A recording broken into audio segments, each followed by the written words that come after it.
Google Forms are a great way to do a quick survey or assessment of a particular task. In order to do that, what you do is you go to Create in your Google Drive and you go to Form. Once you're there, it's going to ask you to default. So you can pick any number of appearances that you want to. I'm going to pick this one just for ease.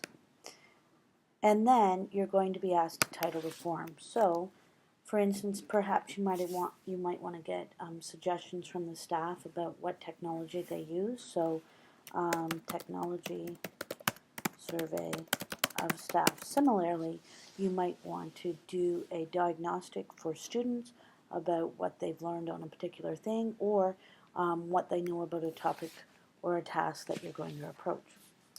So if you look at the question title, and then there's also a helper text.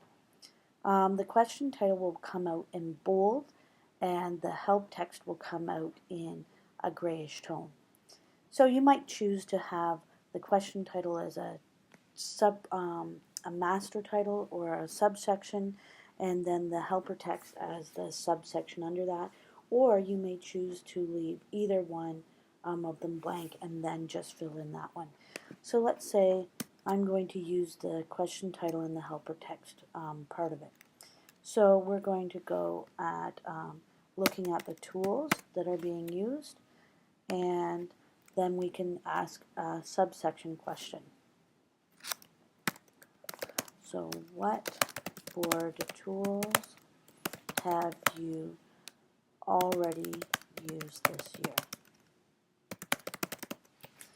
And then I can choose the type of input I want to put in. So I think I'm going to use checkboxes, and then it allows me to do the options there. So I'm going to say D2L, the hub, and then I can go to option 2. So I'm going to say HWDSB Commons,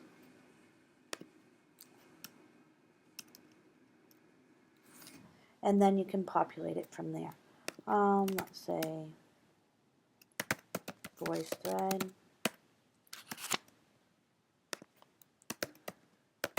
Google Drive,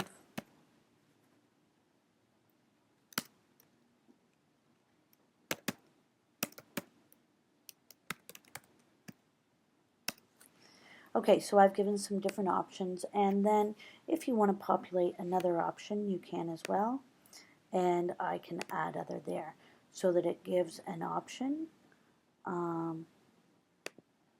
there. So that means that they get to choose.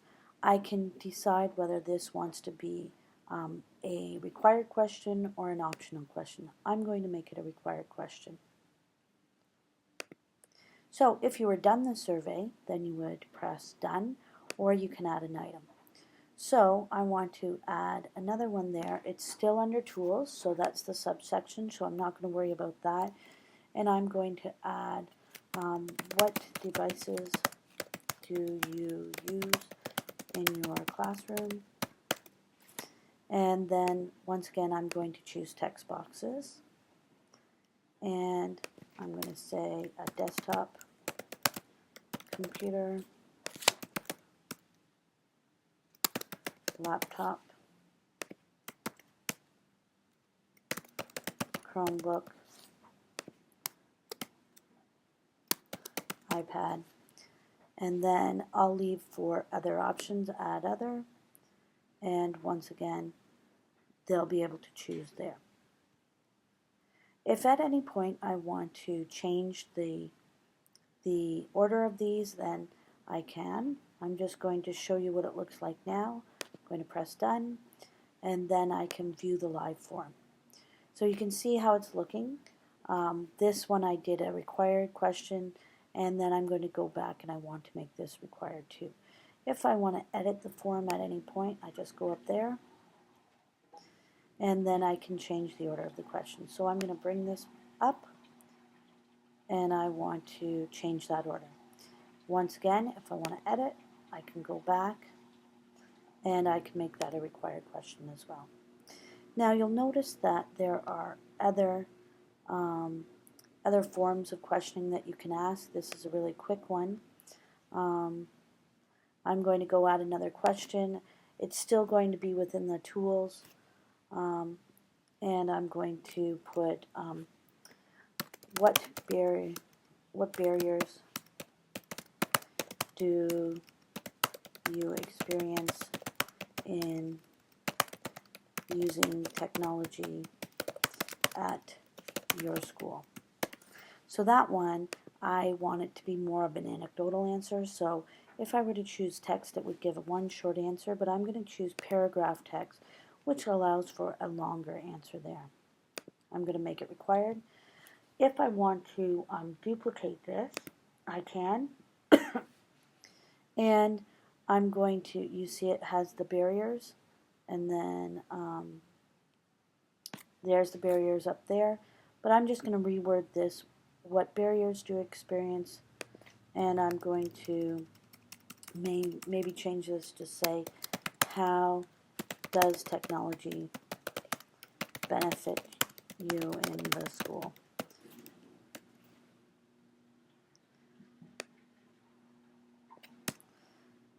And then I can also make that a required answer.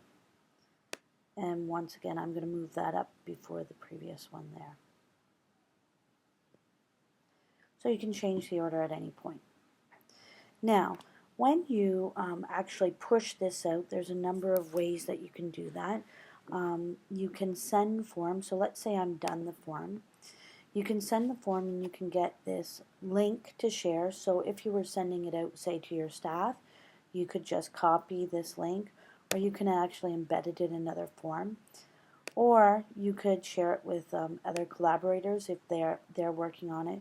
Or you can enter a group text here, or a set number of people you want to send it to.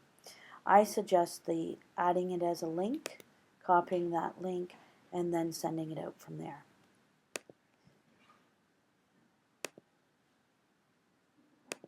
Here's a sample of a quick survey that I did for a grade 4 class. You can see that I created questions.